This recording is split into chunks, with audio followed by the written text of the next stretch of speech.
Good morning students. आज अपन BSc part first के experiment के वाइवा के बारे में डिस्कस करेंगे। जो एक्सपेरिमेंट अपन आज डिस्कस करने जा रहे हैं वो है मैक्सवेल नीडल की हेल्प से हम किसी वायर का मॉडुलस ऑफ रिजिडिटी निकाल सकते हैं। हम मैक्सवेल सुई की सहायता से किसी तार का अपरूपण गुणांक निकाल सकते हैं। अपने पिछले वीडियोस के अंदर अपन ने ये देखा था कि लैब में ये एक्सपेरिमेंट हम किस तरह से परफॉर्म करते हैं।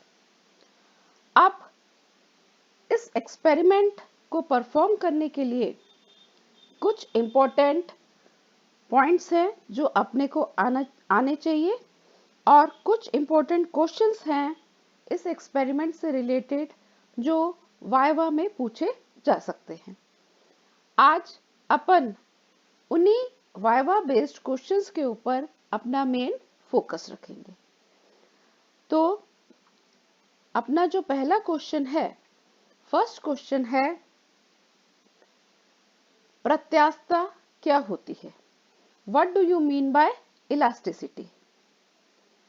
हमारे पास हम मान रहे हैं एक कोई मटेरियल है, उस मटेरियल के ऊपर मैं बाहर से फोर्स लगा रही हूं।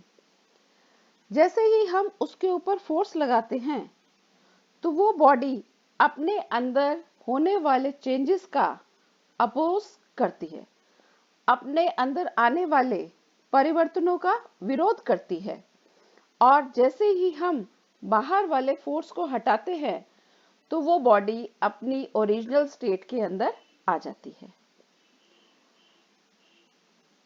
इसी प्रोसेस को अपन प्रत्यास्थता इलास्टिसिटी कहते हैं। क्या मीनिंग है?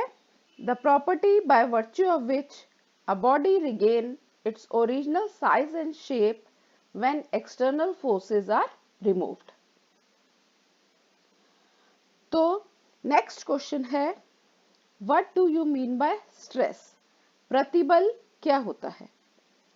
प्रतिबल होता है बल बटा क्षेत्रफल, अर्थात यहां से अपन इसको परिभाषित कर सकते हैं, एकांक क्षेत्रफल। अगर मैं क्षेत्रफल को 1 के बराबर ले लूं तो प्रतिबल किसके बराबर हो जाएगा? बल के। अर्थात एकांक क्षेत्रफल पर उत्पन्न होने वाला आंतरिक बल प्रतिबल कहलाता है। और that means stress is defined as force which is acting on a unit area of a body. Stress equal to F upon A। तो यहां से अपन इसकी यूनिट लिखे, एमकेएस सिस्टम अपन जनरली यूज करते हैं, तो एमकेएस सिस्टम के अंदर स्ट्रेस की क्या यूनिट आ जाएगी? यहां से न्यूटन पर मीटर स्क्वायर। तो ये अपन ने स्ट्रेस डिफाइन किया। अब हम डिफाइन कर रहे हैं स्ट्रेन। विकृति। विकृति क्या होती है?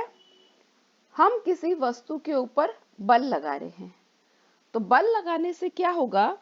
या तो उसकी आकार में या उसकी लंबाई में या आयतन में किसी भी चीज में परिवर्तन हो तो जो हमारे पास अनुपातिक परिवर्तन है उसको हम विकृति कहते हैं। Relative change produced in a body when a stress is applied on it। इसको मोस्ट क्लियरली समझने के लिए मैं विकृति के जो 3 प्रकार हैं उनको यहाँ पर डिस्कस कर रही हूँ। पहला जो है वो है अनुदैर्ध्य विकृति, लॉन्गिट्यूडनल स्ट्रेन। हम किसी बॉडी के ऊपर फोर्स लगा रहे हैं और फोर्स हम इतना लगा रहे हैं कि उसकी लेंथ के अंदर चेंज आए।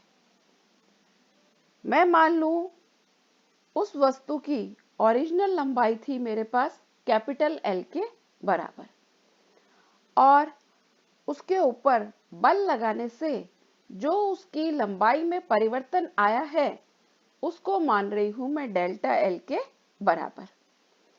तो मेरे पास लॉन्गिट्यूडनल स्ट्रेन अनुदैर्ध्य विकृति का मान आ जाएगा लंबाई में परिवर्तन बटा प्रारंभिक लंबाई, delta L upon capital L. हमने क्या परिभाषित किया था विकृति को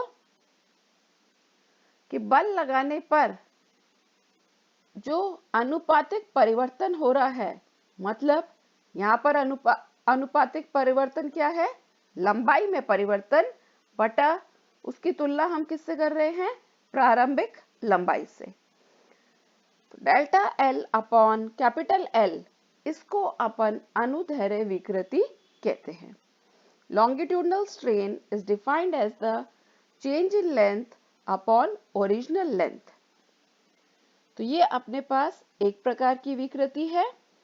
दूसरे प्रकार की जो विकृति है उसको हम कहते हैं वॉल्यूम स्ट्रेन, आयतन विकृति।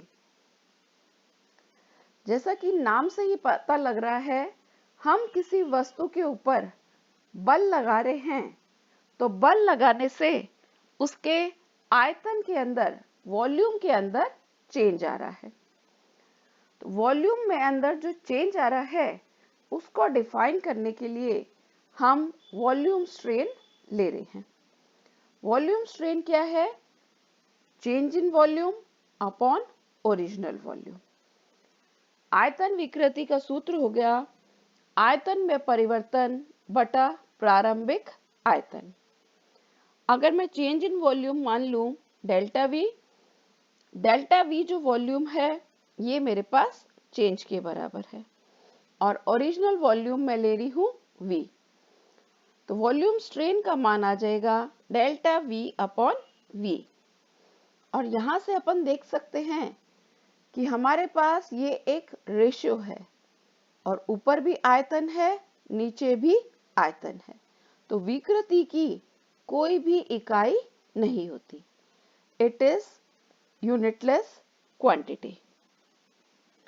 तीसरी प्रकार का जो स्ट्रेन है वो होता है अपरूपण विकृति, शीयरिंग स्ट्रेन। हम किसी वस्तु के ऊपर बल लगा रहे हैं, और बल हम इस तरह से लगा रहे हैं कि ना तो उसकी लंबाई में परिवर्तन हो रहा है, ना उसके आयतन में परिवर्तन हो रहा है। There is no change in length as well as volume. पर बल लगाने के कारण जो वस्तु है उसकी आकृति बदल रही है। There is a change in shape of the object. तब इस प्रकार की जो विकृति होती है उसको हम अपरूपण विकृति कहते हैं। This is the shearing strain which is developed by the application of external force. अब अपन डिफाइन करेंगे मॉडुलस ऑफ रिजिडिटी। अपरूपण गुणांक को हमें परिभाषित करना है। मैक्सवेल निडल के एक्सपेरिमेंट में हमने हमारी जो तार है उसका अपरूपण गुणांक ज्ञात किया है। अपरूपण गुणांक होता है अपरूपण प्रतिबल और अपरूपण विकृति, इनके अनुपात को, इस रेशियो को हम अपरूपण गुणांक कहते हैं। हम क्या कर रहे हैं, हमारे पास जो वस्तु है उसके ऊपर हम स्पर्शी बल लगा रहे हैं, और बल हम लगा रहे हैं उसके कारण उस वस्तु के आयतन में परिवर्तन नहीं होता। विकृति जो उत्पन्न हुई है उसको हम अपरूपण विकृति कहते हैं। तो नीटा अपने पास है ratio of tangential stress to tangential strain within the elastic limit is called modulus of rigidity. हमने एक्सपेरिमेंट के अंदर एक वायर का मॉडुलस ऑफ रिजिडिटी निकाला था। अब नेक्स्ट जो क्वेश्चन है, खोखले व ठोस बेलन की स्थिति बदलने पर दोलनों का आवर्त काल किस प्रकार बदलता है। How the time period of the oscillation changes on switching the position of hollow and solid cylinder. इस क्वेश्चन को क्लियरली समझने के लिए पहले अपन ये डायग्राम देखेंगे। ये अपने पास मैक्सवेल नीडल है, ये वायर है जिसका कि हम नीटा निकाल रहे हैं। इस वायर के एक एंड पे मैक्सवेल नीडल है और दूसरा एंड एक रिजिड सपोर्ट से लगा हुआ है। हमारी ये जो मैक्सवेल नीडल है ये हॉलो है, तो हम क्या करते हैं, प्रोसेस क्या है, हम 4 बेलन लेते हैं, 2 हमारे ठोस बेलन हैं और 2 खोखले बेलन हैं। तो ठोस बेलन हमने अंदर डाले हैं और खोखले बेलन हमारे किनारों के ऊपर है। हम इसको दोलन देते हैं और आवर्त काल का मान निकालते हैं। टाइम पीरियड की वैल्यू हम निकालते हैं। टाइम पीरियड क्या होता है, एक दोलन में लगा हुआ समय। Time for one oscillation is termed as time period. अब इस फर्स्ट पोजीशन में मैंने टाइम पीरियड निकाल लिया। इसके बाद में हम रिवर्स कंडीशन करते हैं। क्या है रिवर्स कंडीशन, हम हॉलो सिलेंडर्स को अंदर डालते हैं और सॉलिड सिलेंडर्स जो हैं वो हमारे किनारों के ऊपर आ जाते हैं। ये सेकंड हमारी पोजीशन है। इसके ऊपर भी हम ऑसिलेशंस करते हैं और टाइम पीरियड अपन निकालते हैं। जो टाइम पीरियड ऑफ ऑसिलेशन है मैक्सवेल नीडल के अंदर, T square is equal 4 pi square I upon C. यहाँ टी तो मेरा टाइम पीरियड है, आई मोमेंट ऑफ इनर्शिया है, जड़त्व आघूर्ण है, सी की वैल्यू जो है पाई नीटा R4 अपॉन 2L है। R मेरे पास वायर का रेडियस है और स्मॉल l वायर की लेंथ है। ये C कांस्टेंट है, C जो फैक्टर है कांस्टेंट है, I की वैल्यू हमने यहाँ पर वेरी की है।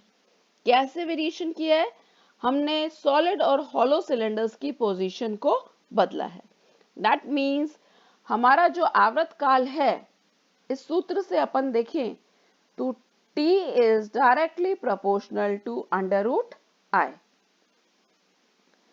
Time period of oscillation is proportional to square root of moment of inertia.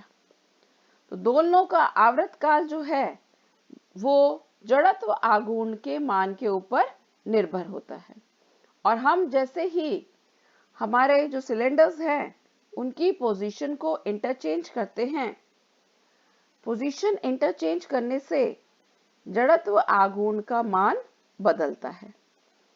मान बदलने की वजह से हमारा आवर्त काल के मान में भी परिवर्तन आएगा। That means time period varies with the variation in the moment of inertia. तो ये कुछ important वाइवा बेस्ड क्वेश्चंस हैं जो हम मैक्सवेल नीडल के एक्सपेरिमेंट के अंदर हमें आने चाहिए। Thank you students for watching.